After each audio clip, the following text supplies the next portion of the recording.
Chapter 5. The Law of Money, Concentration, and the Wave-Particle Duality. Concept. I touched on wave-particle duality in Law 1 as a key factor in why some are rich and some aren't. The wave-particle duality of the subatomic world shows us subtle qualities to the getting of money that we've only recently begun to understand. What we learn from quantum physics is that all subatomic particles exist in two states. Initially, they are in an amorphous, hazy, ill-defined wave state, meaning they're not solid. Once we decide to observe a particle, the act of observation collapses the hazy wave, and suddenly the particle becomes solid, with a real identity and a defined location. That's how our 3D reality becomes solid. You do this strange magic trick every moment of your life. You make life real by observing it. Our brain and consciousness is a quantum field like any other. You are trillions upon squillions of little particles. Your mind and your consciousness are signals given off by a subatomic field of energy. Our money-gathering activities seem to follow the same quantum laws. Money and financial abundance exist in both a potential hazy wave state and an actual solid state. The solid state is easy to comprehend. It is the cash and credit you use every day. When money is not in its solid particle state, it exists only in its hazy wave state, as a check that may arrive, a possible lottery win, a deal that may happen, and so on. The act of taking money out of its maybe hazy state is the act of manifestation. That act is accomplished by observation. At any given moment there are trillions of hazy state dollars which potentially could become yours, and it is through the power of your mind and the power of concentration, observation, that you collapse money from a distant hazy wave maybe to solid wealth, cash in hand. Concentration is how we pull to us the opportunities we need. Yet we have been taught that concentrating on money is evil, or at best it is a rather undesirable trait, a bit greedy and egotistical. In Europe, children are taught that wanting to make money is close to satanic. The first thing to do is concentrate on the abundance you do have. Make it solid and real by acknowledging it. It's easy to overlook the many things we are granted: oxygen, the blood running through our veins, the food we eat, the people we know, the love we have for our friends and family, the companionships of animals and nature, the warmth of the sun, the sustenance of water, the air and the earth. All these things are around us. They are our temple, so to speak. We have to be grateful for what we have. The concept of the wave-particle duality is the understanding that you will act in one of two ways. In affirming that what you have is abundant, you collapse all the negative possibilities of lack. On the other hand, by being emotional and fearful and focusing on what you don't have, focusing on the problem rather than the solution, you intensify the confusion. You empower the lack, and your chance of collapsing the hazy wave into its solid state become less and less possible. Which takes us right back to, whosoever hath, to him shall be given. The Bible writers were talking subatomic physics when they wrote that. Metaphysics. The metaphysics of the wave-particle duality are slightly more complex. It lies inside the subtle bioelectric energy that exudes from your body. This energy, often referred to as your subtle body or etheric, is where your feelings exist. As I said before, you are a feeling. And that feeling, or thumbprint of what you are, is inside the etheric. So part of transforming the way you handle your life, not just from the point of view of abundance, but your personal power as well, involves developing a solidity inside that bioelectric etheric field. This consolidation of power can come about in many different ways. One of the fastest ways to raise your energy is to be more disciplined, to take time out to exercise, eat well, meditate, pray, take time to develop order, and time to establish a positive expectancy, to see your life flowing. All these things will raise your energy, but more than anything else you have to begin to oscillate at a higher level. Oscillating at a higher level is opening yourself up to the light and the abundance of the God force that is in all things. So enter a meditative state and feel the light moving through your subtle body. Keep your meditation simple. See the light coming into your heart chakra, into your throat, and then on up into the center of your forehead. Feel the light streaming down through the crown at the top of your head. Know the light is everything, that you are everything, and that you are the light. You can therefore be everywhere. But once the concept of I am light is firmly established in your mind, you exit the finite world of the ego personality and enter the infinite world of your spirit. Now you are enormous, everywhere, and eternal. Now feel the whole of this planet inside your heart. Visualize the planet Earth as a small entity that is orbiting your heart round and round. In this way, what you're saying is, I am bigger than life. I am bigger than my circumstances. I am divine light, eternal. So I am metaphysically larger than the confined space of this planet, or my life's day-to-day needs. It's a matter of standing astride the whole planet, like a huge colossus with the earth at your feet, knowing that you are in control of your life, and that there is a magic and a power all around you that will bring you endless rewards. You don't have to understand the mechanism of how it works. All we have to do is know that it does work.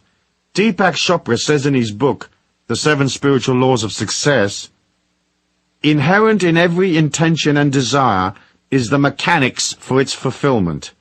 Intention and desire in the field of pure potentiality have infinite organizing power, and when we introduce an intention in the fertile ground of pure potentiality, we put this infinite organizing power to work for us. The trick, therefore, is to keep your energy pure so that your potential remains fertile. If life is swamping you emotionally, if you feel timid and unsure, the subtle energy you project doesn't go forward. In fact, it collapses back on itself, which is why in troubled times people often say, "My God, I feel like everything is collapsing around my ears." This is the sensation of your subtle etheric closing in and coming back to protect itself because it feels weak, much like a small animal who huddles in a corner when a predator attacks. Express your energy outwards. You don't have to be perfect to be confident. Know that you are light, and know that you can move your energy to any distance across the earth plane. You can touch people and pull opportunities from tens of thousands of miles away. Distance is not involved when you live at the level of the divine light of God's abundance. There is no distance, so there is no limit to how far you can reach or how well you can do. The infinite nature of energy has within it the mechanics for fulfilling your dreams. That's certain. We watch it happening every day. Action. As part of concentrating on money, you will need to take some money action. Money doesn't move of its own accord. If you drop a $100 bill in the street, there it stays until somebody picks it up, or the wind blows it. Similarly, abundance involves you moving towards opportunities. It is in the act of motion that you generate energy, and as I have said previously, money and energy are the same. So each day, take one defined concerted action which will assist you in your money-gathering activities. Plan out the deal, print the brochure, attend the conference, whatever it takes. Action, action, action. Lots of it. Meanwhile, continue to do things that help strengthen your feelings. As I said in one of my books, you can go to the most expensive hotel in town and just sit in the lobby and have coffee. But you have to move towards the thing you desire. You have to join in your feelings so that the abundant world, which you are entitled to be a part of, is not something strange to you. It is not hazy, unobtainable, or laced with negative energy. As you move towards abundance, walking in and out of expensive shops, having a coffee in the Grand Hotel, buy the financial papers, even if you don't already get them. Most stock exchanges have visitors programs, so go visit the exchange even if stocks bore you silly. Join, join, join. Become comfortable with the idea that you and abundance are not separate and different. You are money, and it is you. Gone is the hazy wave. Now comes the solid particle you manifest through concentration. You have to think in terms of the potential for abundance as a natural part of your energy, your subtle body. As you take action, it's like water going from steam to ice. Action is a manifestation of power. You have to have power in order to collect money from people. So it's vital that you now reinforce your affirmation of abundance by taking action. Taking action doesn't have to cost you anything. You can walk in a field of wheat and notice how much wheat there is, or you can walk down an expensive shopping street saying, "Wow, these clothes are really beautiful. When the time is right, I will acquire as many of them as I want. Aren't they lovely?" Take actions, any little action, for it's not necessarily one particular action that gets you the money. They all act as affirmations that you will help yourself. The real money may come from somewhere else. Via action, opportunities go from possibilities to probabilities and into reality. Then you can haul them round to the bank, clunk them on the counter and say, "Hey, this used to be a hazy wave. Now it's a check-styled solid particle. Please be so good as to credit it to my account. Thanks."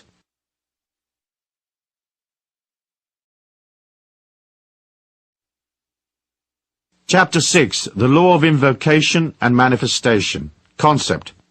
First, there was the Word. Sound is a major force in the act of creation and manifestation. It's another part of the mysterious mechanism that moves our thoughts and ideas from the hazy wave state to solid reality. We have to invoke our desires, call out to the universe. We must tell it what we want, not just think about what we want. When we speak out loud, verbalizing our reality, we engage the manifestation process. Sound is a part of that which creates our individual reality. Each moment of our life we either invoke or destroy our dreams. We call upon it to become a fact, or we cancel our previous instructions. When the shamans of old called for rain and suddenly it pissed down buckets, everybody thought it was a great magic. But people didn't understand how the process works. In fact, it was only ever the power of invocation with a little bit of help from the shaman's connection to the nature spirits. Invocation is like dealing with a mail order company. You call the clerk on the 800 line and invoke your order. Send me this, send me that. So begin to state your needs out loud as fact. For example, you might be having a coffee with a friend and you'd say, "A great financial prize is about to descend upon me." And they might ask, "How is that?" And you answer, "I'm invoking what I know to be true. I know it is true because just by invoking it and believing it to be true, I transfer my idea from a hypothetical potential universe reality to this 3D reality. As I invoke, I create what I need." So decide what you want and invoke it. Don't waffle or daydream. Don't voice any maybes, uncertainties and doubt. The universe at large can't get its infinite head around wishy-washy doubt. Either something is or it isn't. Be firm, be certain, be absolutely definite. Don't say, "When I get this and if I get that, then and only then will I experience my dream." Instead, invoke your dream as fact. Remember, in the realm of the infinity of energy, there is no time. Everything is eternally present. So all your dreams are a reality in some parallel universe. By invoking your dream as a given fact, you haul it from a parallel place to right here, right now, in your warm, clammy hand, to love and behold and enjoy. Coolissimo! Metaphysics. The metaphysics of invocation are hard to comprehend and explain. I can't absolutely say why it works or what the real technology behind the law is. It seems to me that as we give voice to our reality, we not only move the air, but we also move the etheric reality around us.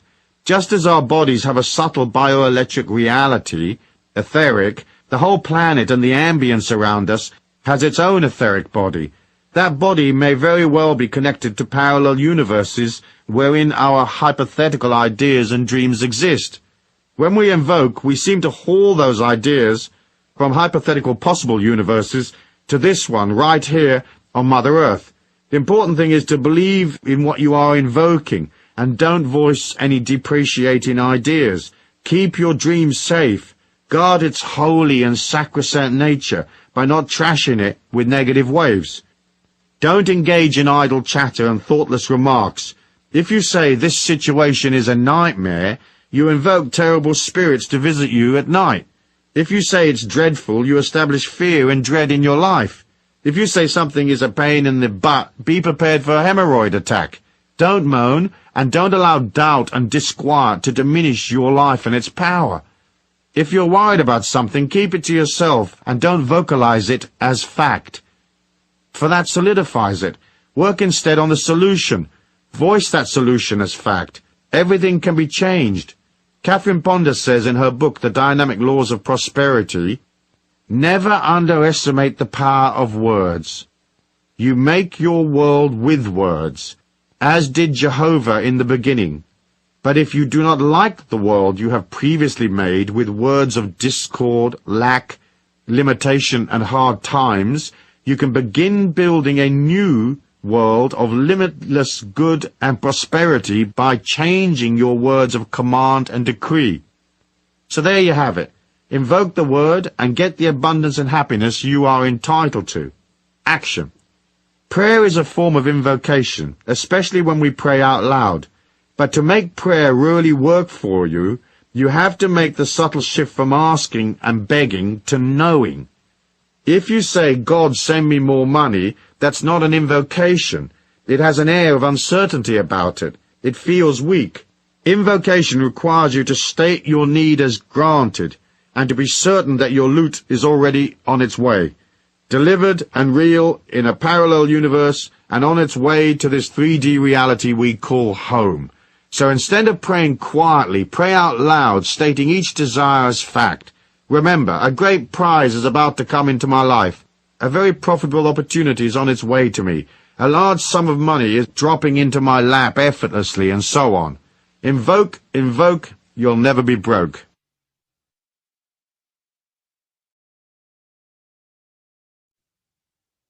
Chapter 7. The Law of Money and Ego. Concept. The function of the ego, among other things, is to concentrate on keeping you alive, and to give you an identity. The ego wants to separate you from others, so it is naturally competitive. It believes in and promotes exclusion rather than inclusion. The ego needs specialness, distance, and separation from others to feel okay, and to go beyond its fears and insecurities.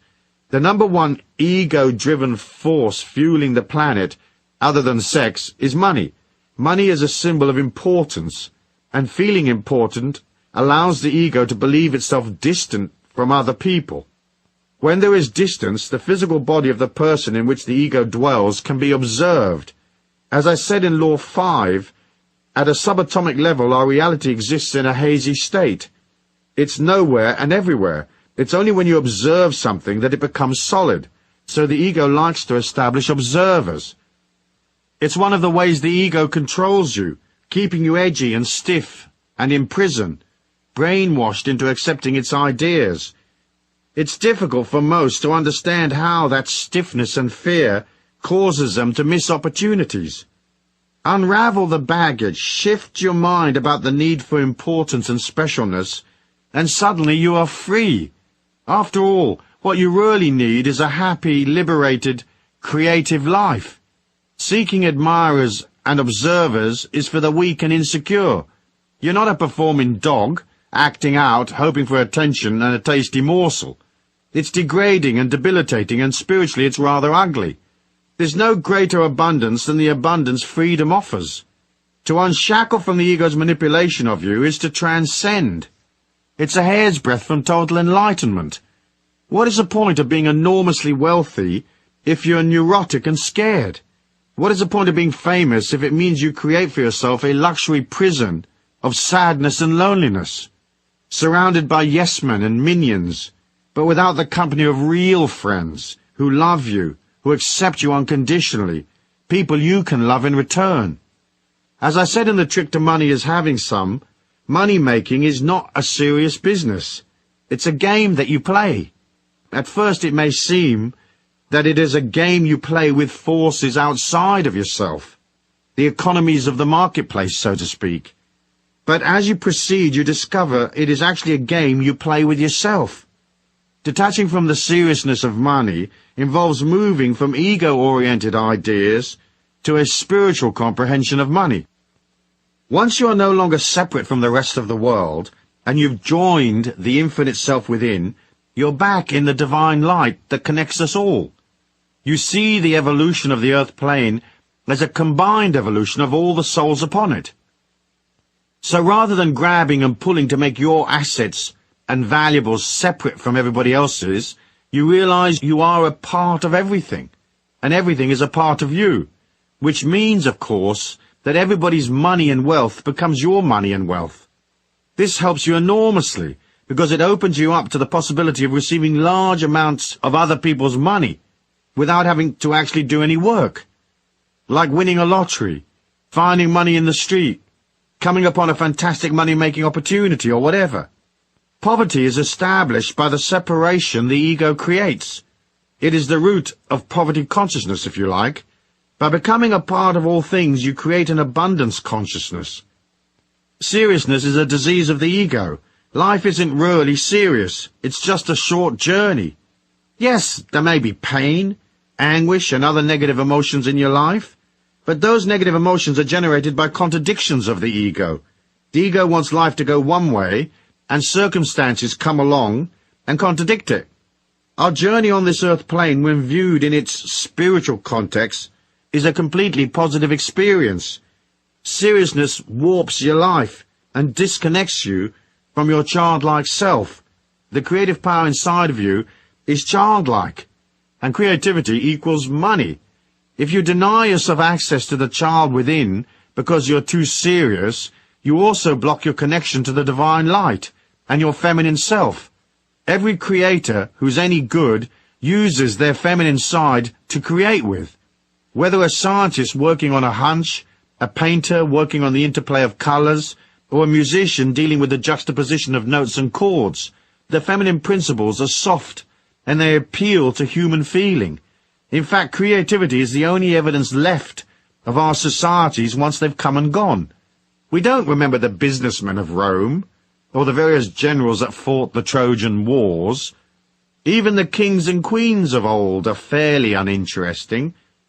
What we value is the art, the architecture, the feelings of bygone societies, what they believed in, what they did, the art they left behind, the Colosseum, Versailles, paintings, books.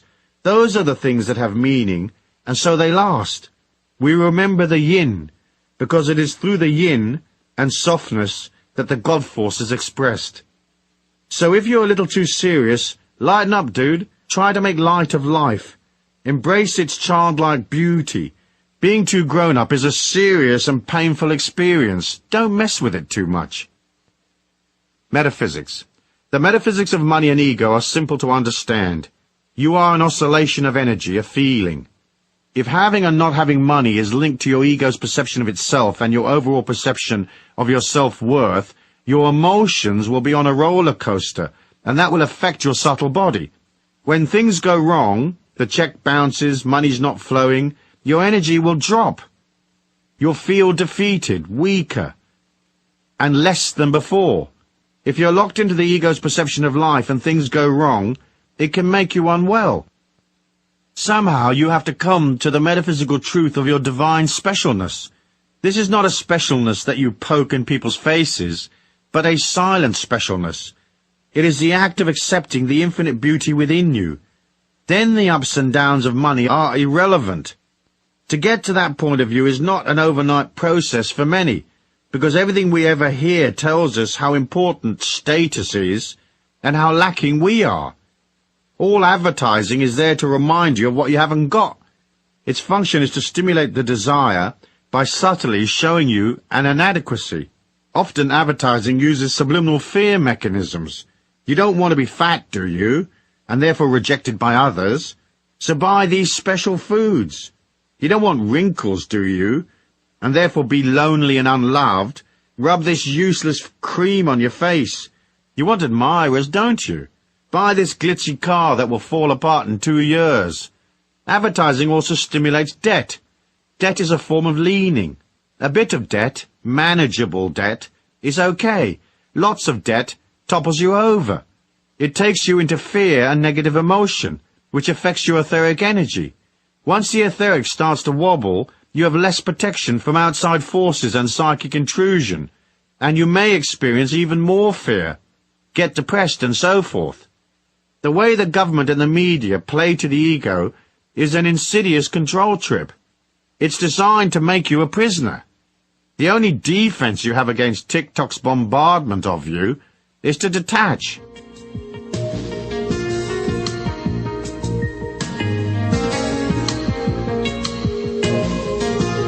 By detaching from the need for observers and decoupling the idea of money as a status symbol, you disempower the ego, which allows you freedom. You can just be you and free. Yes, you can have aspirations, dreams and desires, but they shouldn't be obsessive. You have to live life in the meantime, and you have to have fun. If you're not having fun, something is very wrong. Look upon money as the driving force of your creativity. See it as solidified love, and don't use it as a security device. Then your emotions will be stable, and you'll be liberated and stress-free. Use your money to buy fun and light-heartedness. Action. As I said in the concepts section, lightening up and becoming less serious is the key to changing money from an ego symbol to what it actually is, a symbol of the appreciation of energy. It's a part of becoming less and less complicated. Most people are tied up in knots. Their life takes endless management and sorting out. Take action. Toss out stuff. Gently and kindly get rid of the people you don't need, that are a drain on you. Manage your time better and get rid of all your superfluous commitments. Stay in the pocket and keep it all as simple as possible, given your circumstances. This way, you'll come to the childlike self.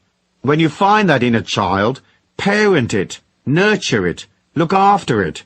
That action of itself will grant you all the security you will ever need. You can never reconcile your life unless you rediscover that inner child and learn to keep it happy.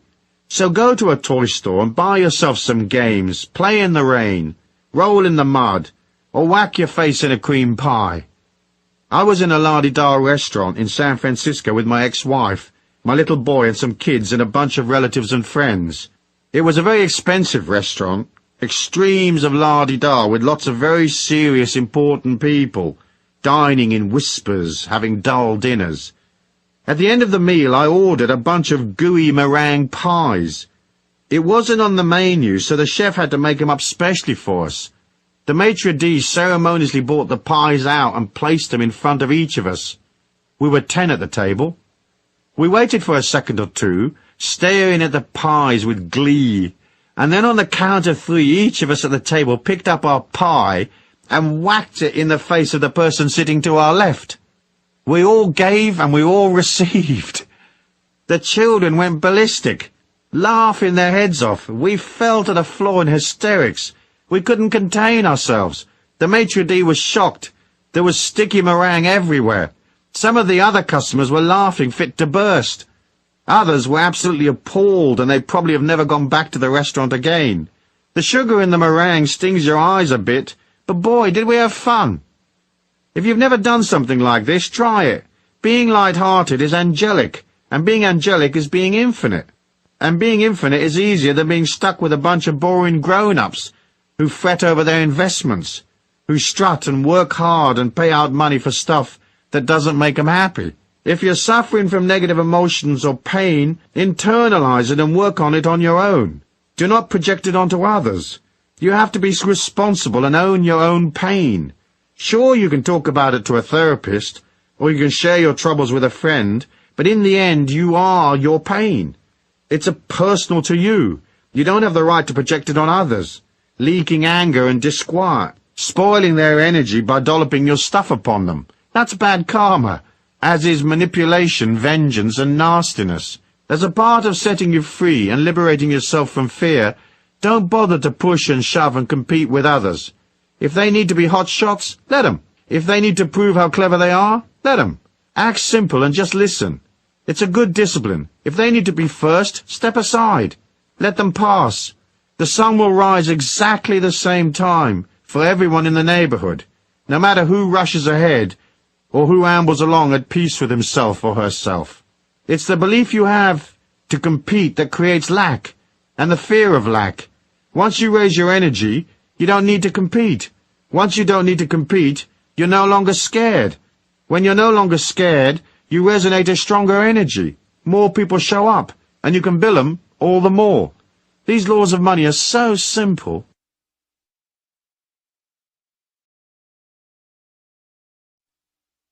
Chapter 8. The Law of Giving and Receiving. Concept. People get confused about giving and receiving because they wonder how much they should give in order to receive. Sometimes they wonder if they are receiving a fair share. But the concept is easy once you look at it from the point of view of emotion and not money or chattels. The way to ensure that you will always have enough is to forget about the money and concentrate instead on giving of yourself emotionally. That is, supporting people, putting out energy, being there for others. People are scared and insecure, and they need emotional support. They need protection. It costs you nothing to give it to them. To do so, you have to put aside your problems and worries. You have to subjugate your ego, get underneath people psychologically, and push them up from below. You practice listening, empathizing, really hearing what they are saying, instead of cocking an ear politely in their direction while thinking about something else. Look them in the eye when they speak. Repeat back to them words that they have used, so they know that you have listened and understood them. When they are negative, come up with a few words of consolation. Recognize that their emotions are painful for them to bear. Say, for example, "Gee, I understand. That must be tough. It must be very disappointing for you that such and such a thing happened." Don't buy their emotion, just be there for them while they let it out. Don't try to fix things. People usually don't need fixes, they just need a strong, kindly person to listen and to empathize. A few theirs is all it takes. Show interest in life and humanity and people. When you meet someone, ask them questions. Where were you born? Who are you? Are you married? Where do you live? Be there for them. And listen to the answers. Concentrating on people is loving them, so agree to concentrate. That is emotional giving. It helps people feel more secure. Then, never depreciate them or their efforts. At best, you might suggest in a non-threatening way some other course of action, one that might be stronger, more likely to succeed than the course they've embarked on. Never trash people or dump on them. Never say things that might hurt them or scare them. Always try to keep them safe. Make these laws of giving a part of your code of living. You will fail, as we all do, and you'll get annoyed and lose it. But keep trying, for in the end, you have to fall in love with life and yourself, and falling in love with humanity is one of the ways you learn to love yourself. It's the first hurdle in the giving game. It's the way we master giving, and in doing so we develop a spiritual quality, we develop charm. Through it you become spiritually prettier. People respond to that. They will seek you out. Emotional support and protection is kind and benevolent. In a harsh dog-eat-dog world, it's pure heaven when you meet someone who's benevolent and kind and there for you. Once you have the emotional giving sorted, the rest of it follows along naturally. You give of your money and gifts depending on what you can afford. You don't have to spend a lot. Sometimes a small gift well chosen, with the recipient in mind, is more valuable than something that costs a lot. When I was in the jeans business years and years ago, there was a chap who came into the warehouse regularly. He had a company known as the Good Fairy. Whenever he came in, he arrived with a small present. It was often just a few sticky buns or chocolates or cold drinks, something like that. Everyone liked him, and we cut him all sorts of special deals on the jeans he bought. He would have had his sticky bun money back from us 1,000-fold in discounts on jeans, because he thought of us and took time out to stop at the bakery before he came in to do business. He had giving and receiving sorted out. He was a very humble kind of guy, and he made millions in jeans and the property business. Good luck to him, I say. So the giving and receiving trick is not to be self-centered, and don't be a scaredy-cat tight ass. Remember, there's no shortage. Money is energy. You are energy, and there's plenty of both. So give emotionally to others, and open yourself up to being there for others. Be kind and emotionally generous, and never rob people of their positiveness or their hopes. Always build them up. Never depreciate them, even if you consider their ideas a bit silly.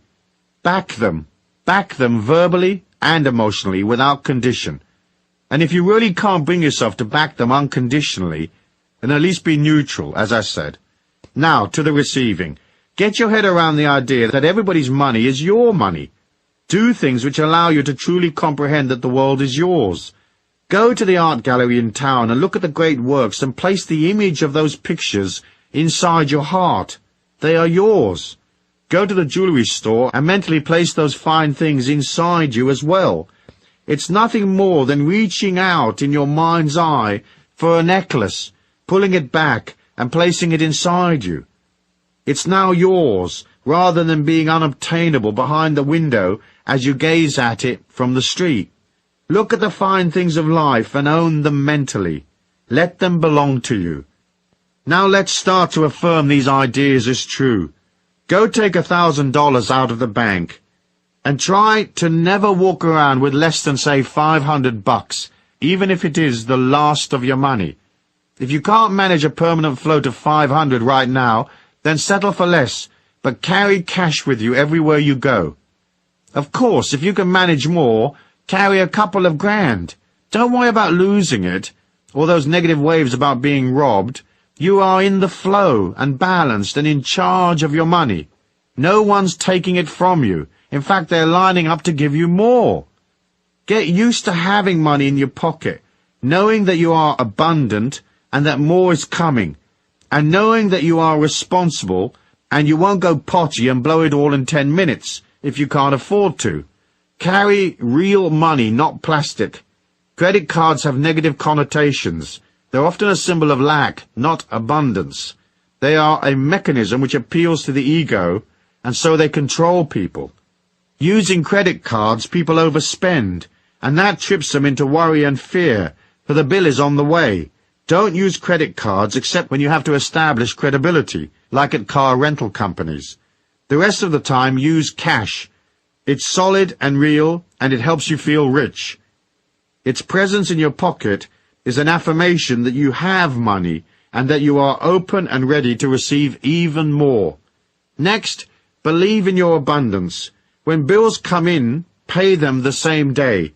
If you don't have the money yet, as say you are waiting for payday, write out the check today anyway, and post-date it or leave the date blank. Put the checks you owe on your desk, nice and neat and in their envelopes, waiting in line to be mailed. Don't allow bills to rob your spirit of its hopefulness. Be prepared to pay cash for everything right now and on the spot. After all, you want to receive right now, don't you? So don't contradict that by hanging on to the money that's owed to others. Cut the check and know that the universe will provide. Quickie. If you are massively in debt and out of control, file for bankruptcy. Get rid of all the old money aggro and tell your creditors and the universe that you're sorry for mismanaging your life and for denying people their rightful payment. Then never accept credit again. I went to America as an illegal immigrant, with very little cash. It didn't take me long to rack up a whole load of debt. That obligation and the weight of the emotion it caused me slowed me down a whole bunch. One day I decided to sell everything and pay off large chunks of my debt, even though it would leave me with no assets in hand. I decided to pay all new bills in cash the day they arrived, or, because I traveled a lot, within a few days of my getting back from a road trip. Then I did a deal with the people to whom I was in debt, and they agreed to monthly payments. My biggest creditor was a sweet man called Bob. I owed him $55,000, so I sent him 55 $1,000 checks. Every month his money went through, and eventually I didn't owe Bob a dime. He got it all back. I made the information that I wasn't going to live in the emotion of lack anymore, and that even though I didn't have enough to pay all my old debts, I was ready to reform and simplify my life by creating no new debt. In addition, I agreed with self to work especially hard to settle my old obligations. Doing this changed my financial situation around. It took me several years to get it all sorted out, as I was originally over $400,000 in debt. But in the space of 5 years, I settled everything, including paying an ex-wife $100,000. In addition to paying my debts, I made and saved several $1,000,000. Make the affirmation that you are abundant enough and disciplined enough to go to a cash basis, paying for things as you go. Soon your whole outlook changes. You go from desperately needing to win a little time for your bills to being serene and at one with your money trips. Suddenly this mind shift clicks the universe at large onto your side, and you're now coming from strength. That solidity pulls money to you more and more. Of course, you first must go past your resistance to letting go. It's weird how it all works. I reckon it's your fearlessness and self-discipline that affects the change. I should also remind you that, as part of your affirmation that you're open and worthy to receive, you'll have to practice accepting what is offered to you in life. I deal with this idea a lot in my other books, so I won't dwell on it here, but let me remind you of the rule. First, whatever gifts you're offered, no matter how useless or grim the gift might be, take it. Never refuse to receive. Worst way, you can always give that dreadful vase to someone you don't like. Second, never refuse money from anywhere. If a friend offers to pay for dinner, let them. Be gracious and thank them and tell the universe, "Thank you for paying for my dinner." If a person wants to pay you for some inconsequential act, accept, and never walk past money on the street without picking it up, even if it's just a small coin. Humble yourself and stoop for it. It doesn't matter what others think. You can't put out the message that you're too proud or too uptight to receive free money. The universe doesn't know the difference between a dime and $1,000,000. If you refuse the dime, the universe thinks you don't want money, so you collapse your chances. Accept all that is offered to you, even the mucky coins in the mud. Make it a rule never to refuse anything that comes to you for free. Metaphysics. The metaphysics of giving are silent and centered around the projection of your etheric subtle body. When you express hope and cheerfulness, when you are expressing outwardly emitting energy, your etheric is like the sun. Remember I said that negative energy makes your etheric collapse in on itself. The more you get used to projecting outwards, the longer your etheric reach becomes. It's an inner reach. So give silently. When you pass a person in the street, mentally reach out and touch them in the heart, and silently project the thought, love. Or project admiration for them even though you don't know them. Back them. Believe in them. Project goodness, hope, and positivity. If you see that they are upset, project the thought or word, serenity, or calm. If you see them angry, project peace. Don't judge them. Know that they have some inner issue unresolved, probably from a long time ago. Love them even if they appear a bit ugly. Make it a rule never to pass a person in the street without projecting some kind of silent goodwill.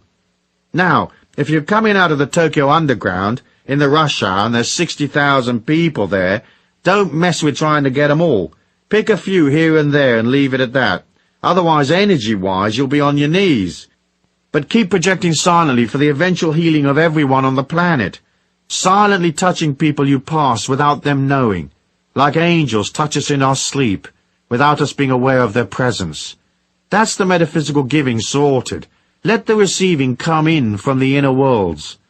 As you displace energy out from yourself out into our external 3D world, in a positive silent way, you automatically pull more from elsewhere in the inner worlds. It comes to you as you project out.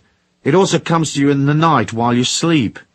The energy coming in is pure spiritual light, and so you will feel more energetic, or will have more stamina. Sometimes the light comes to you containing information. A thought goes off in your head, and suddenly you realize you need to buy $100,000 worth of aluminum futures, and so you act on that intuition and you buy them. Eventually everyone else decides intellectually that aluminum is a good thing, and the price goes up. and you got the inside tip weeks ago. You cleared your position, and you're at the beach projecting the word relax to the vacationers who pass by, healing them bit by bit, one at a time. In the world where most everyone projects uncertainty, some make a living of projecting fear, and governments have whole ministries devoted to sustaining fear, it's a cool little whiz that knows how to turn his or her energy the other way and give out security. It makes you different, silently different. The energy builds over time, I promise. Action. One of the best actions you can perform in relation to giving and receiving is to keep a gratitude book. I understand Oprah Winfrey recently picked up on this idea and she's been talking about it on TV. I haven't seen the show, but here's the technique in case you don't know it. You keep a journal of all the things you are grateful for. You write in it every day as a discipline. Oprah suggests 5 things each day. It's a way of pulling abundance to you. In the act of being grateful, you are acknowledging your abundance. The fact that you have to take, say, 5 minutes to write your journal each day means you are observing your blessings, so you make them more real. Your mind projects more satisfaction and less lack, and so more good things come to you.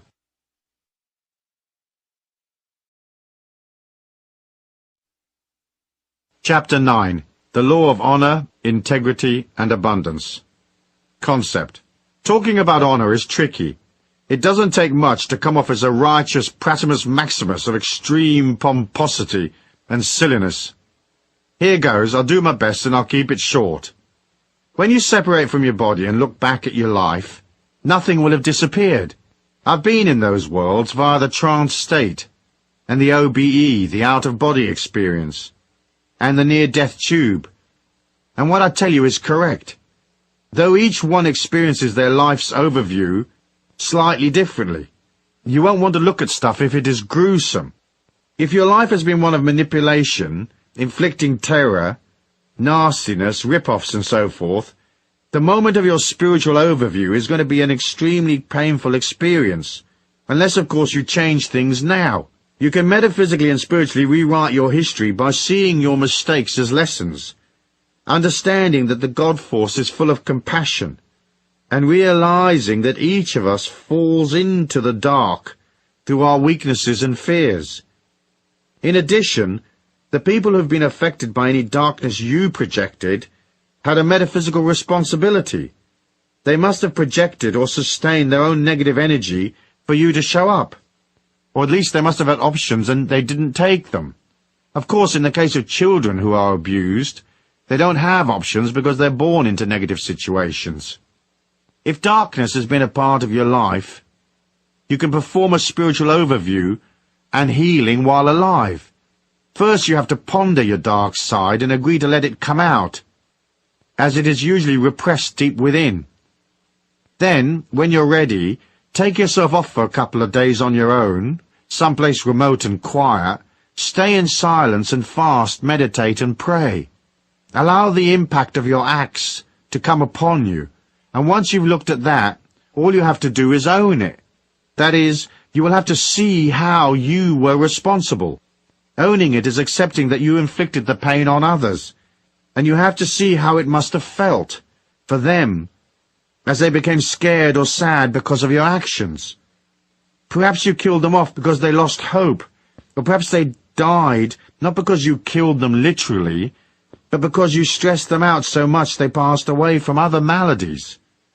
You use your 2 or 3 day quiet period to look at your dark side, to process and acknowledge your hatred and antagonisms. You agree to come to an act of contrition and to atone. Contrition and atonement sound serious and biblical.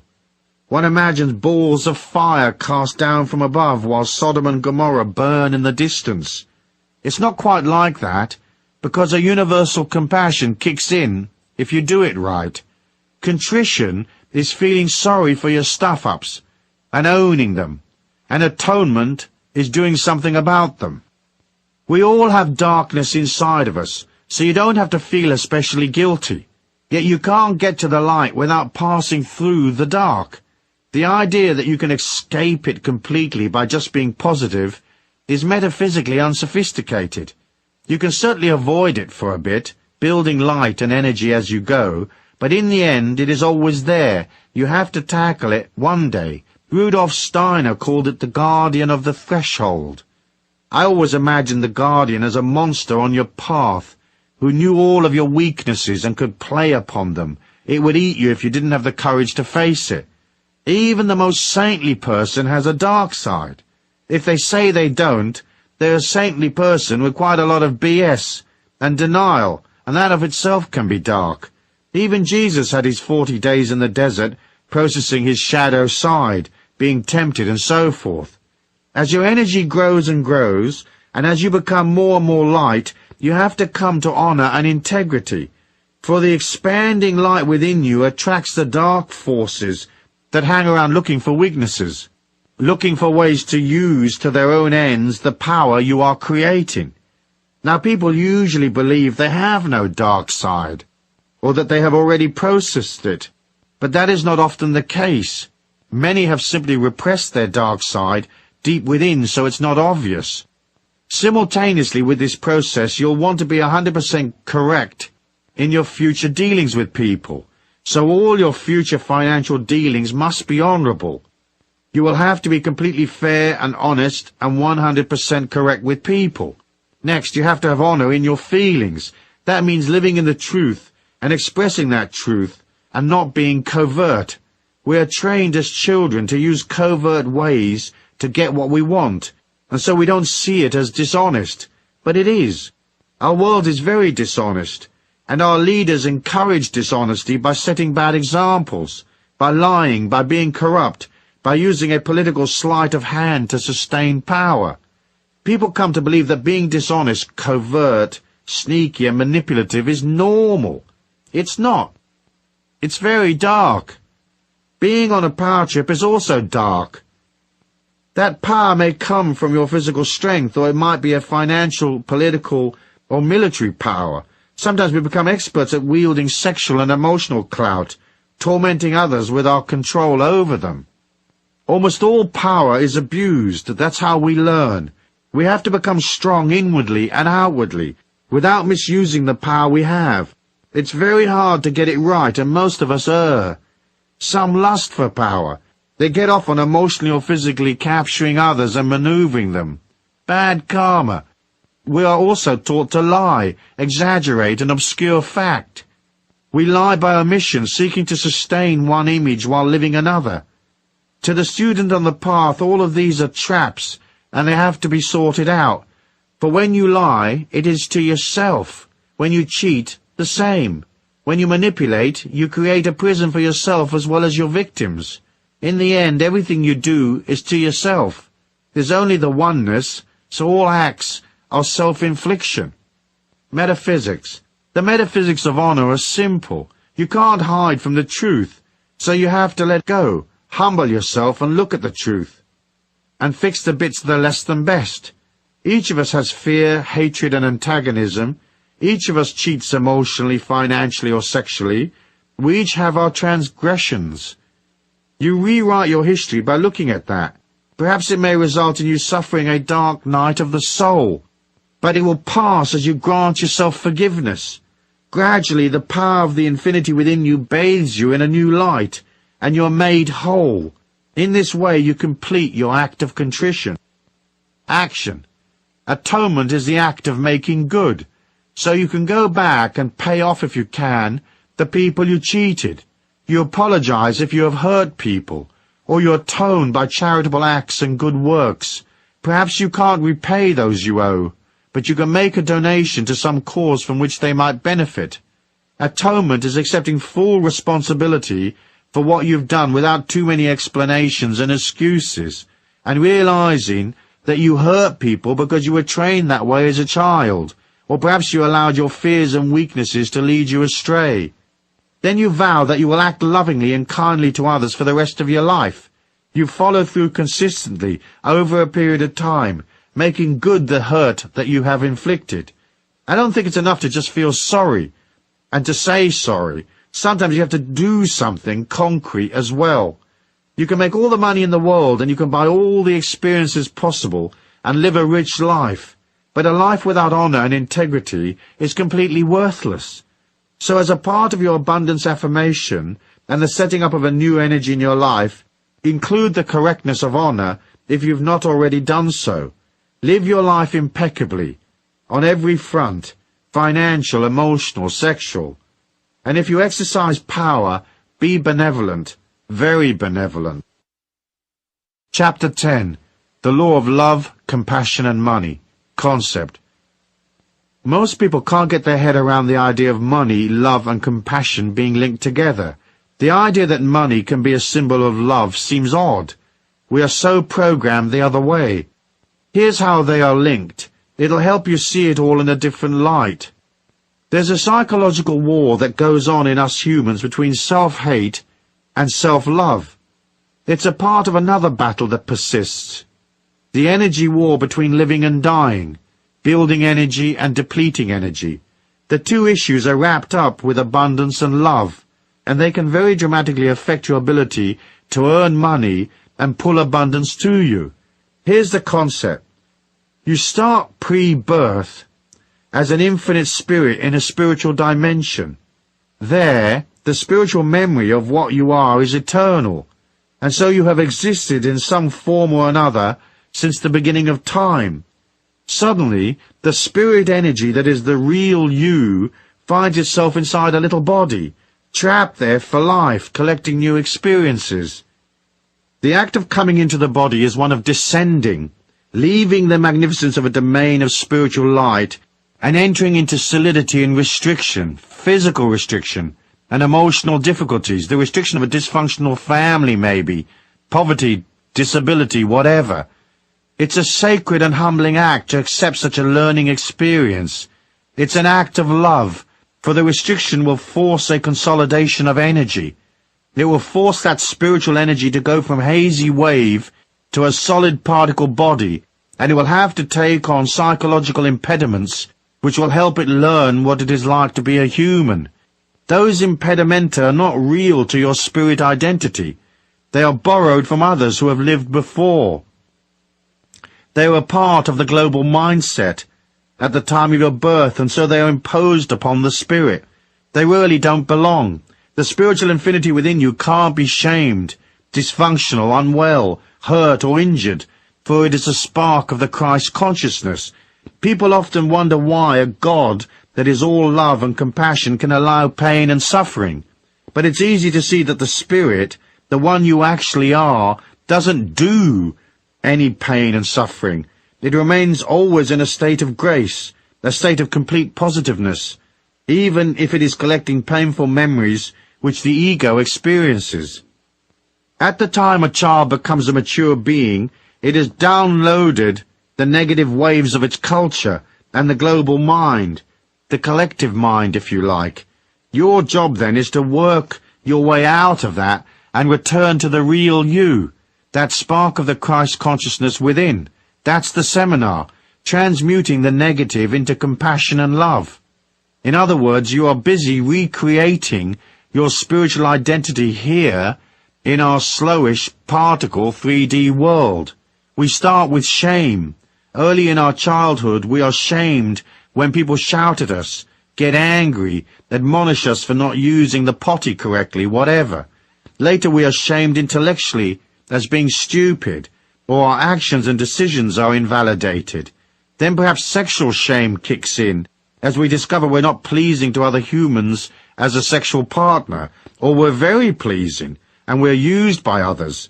Sometimes sexual abuse is forced upon us in childhood. It's all very difficult stuff, this little seminar called life. Psychological shame kicks in as we deal with the peer pressure of our teenage years. You have to be like this to be cool, and if you aren't following the herd, you're ostracized. We are shamed into conformity, even if the conformity is one of hooliganism and drugs. There's a conformity in rebellion and the counterculture as there is in TikTok. Now we're doing serious amounts of confusion and pain, and we probably hate ourselves. We want to be something else. At times in our dreams we remember we are an eternal spirit, but it's a distant memory. Right now we are a human who is insecure and hates themselves and is in various degrees of pain and anguish. On top of all this, there is the other issue, that of living and dying, high energy and low energy. We have to fight our way out of these fears and restrictions and return to our spiritual identity. First, it's a love of self, not a narcissistic, egotistical love of self, but more a physical, emotional, psychological, and spiritual respect for self. Can we love ourselves in spite of all we've been told, all the personal defeats we've suffered, the shape of our face, our lack of ability, or whatever? That's the journey. Initially, the answer is usually no. Self-hate kicks in. We anesthetize the pain via drugs, sex, and illusions of power, or we use overwork and alcohol to blot it all out, succumbing to our addictions.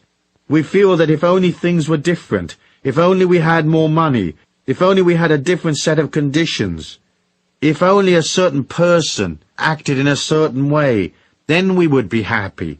People would love us and things would be just fine. That's the story of most people's lives. Self-hate gets in the way of everything, including their money-making ability, because eventually they lose the will to fight on. There's a fine balance to the getting of money. It usually involves activity, and that activity takes you further and further from your real self. It burns energy and makes you less secure, not more secure. The security you seek is within. It comes from seeing yourself as beautiful. It comes from going through the healing we talked about in the last section.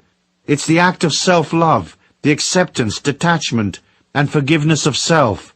It's where you wake up and remember that you are not the spotty-faced teenager who was ridiculed and shunned.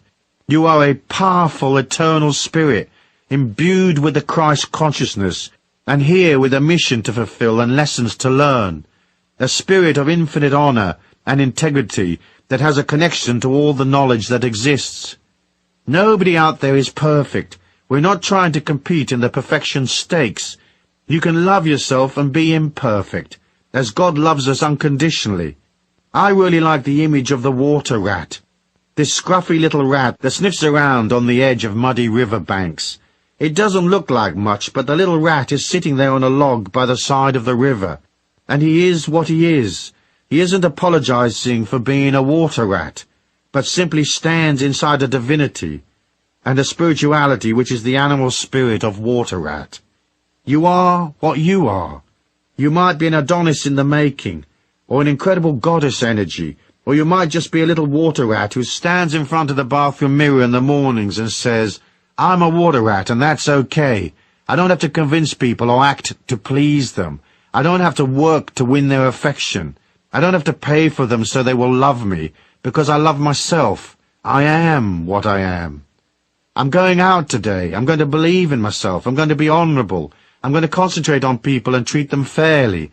I'm going to treat myself fairly, for by nurturing myself, my energy will build, and I will become secure.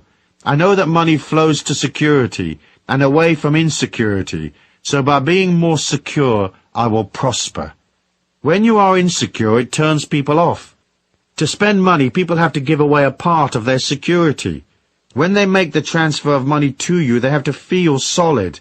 They have to feel they're getting something that will make them more, because they're paying out and becoming less right now. So if you're solid and contained and secure, it helps them feel solid, so they transfer their cash more readily. That is why self-hate destroys your money-making abilities. Partly, as I said, because it's hard for you to include yourself, and partly because you trigger insecurity in others, and that forces them to hang on and become tight.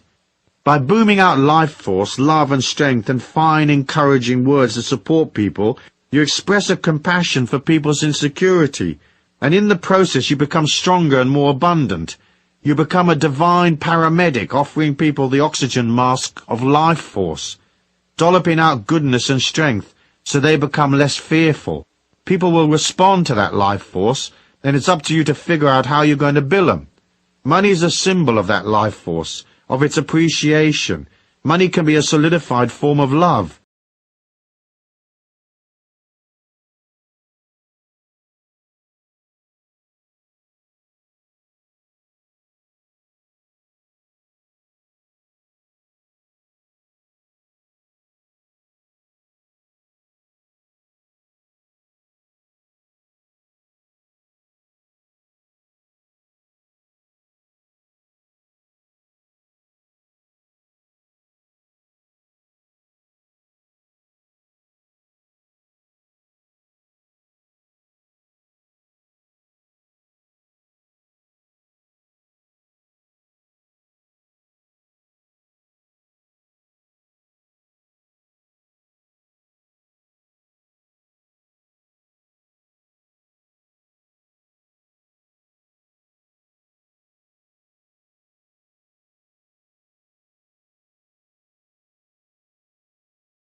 someone whose energy we can feed upon to sustain us.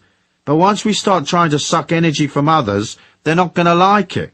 They will respond by fleeing as fast as their chubby little legs will carry them. So as you process your love of self, and as you work on your security by nurturing yourself, you become more neutral, less and less an energy vampire. Eventually you have surplus energy to dish out, and that is how you will develop compassion and true caring for the world and the animals and the humans upon it. Now tell me that money's not involved. Of course it is. For in the getting and dispensing of money you learn the fine balance of manifestation I spoke of in the first law. Through work, money and commercial activity you see how there is an energy trade-off between activity and security, and yet another trade-off between love and fear. Then there's the money lesson and the balance of giving and receiving, and the further fine balance between respect for self, self-worth, and respect for others. How you make money to buy experiences you need in this lifetime, and how you handle the abundance that comes in, will be very much a part of the final spiritual picture you present when your eternal self returns to its infinite homeland, carrying back the memory of what you were in this lifetime. Money, compassion, energy, heart, love, fear, wealth, generosity, meanness, they're all characters on the same spiritual stage. So the trick is to align to the beautiful ones, step away from the ugliness, and accept the gift of your infinite self in the process. Action. The action of compassion and money is the act of becoming comfortable with life's situations and the state of your bank balance. You have to be kind to yourself, and you have to keep your ego in control and accept life. Otherwise the ego will yearn for things and force you to go out to work for it, to buy its stuff to make it feel better. Once you're at one with yourself, you will have compassion for yourself. Then you will, of course, nurture yourself. But you won't have to go shopping to distract you from your fears. As you become more aware, you become more real. Then, by discarding the useless stuff and eliminating unnecessary obligations, you become more balanced and settled, more silent and less manic. You'll also have less activity and stress, and you'll feel better, and so onwards and upwards. Do something for yourself every day, something compassionate and kind. I don't mean buy yourself breakfast. I mean do something that is spiritually or physically nurturing. A massage, a fast, a meditation, exercise, rest, play, that kind of thing. For it's in the quiet time that you see the great abundance of this life, and you'll move from the ego's disquiet to the spirit's wholeness, and you'll see that the things you worry about are often not worth the worry. In the quiet time you'll see what has real worth for you and what is just fluff and hype. Once you get real, all your energy can go towards becoming what you really need and want to become. That transformation must be a part of your story in this lifetime. Making money is not enough. You will have to do something that has meaning.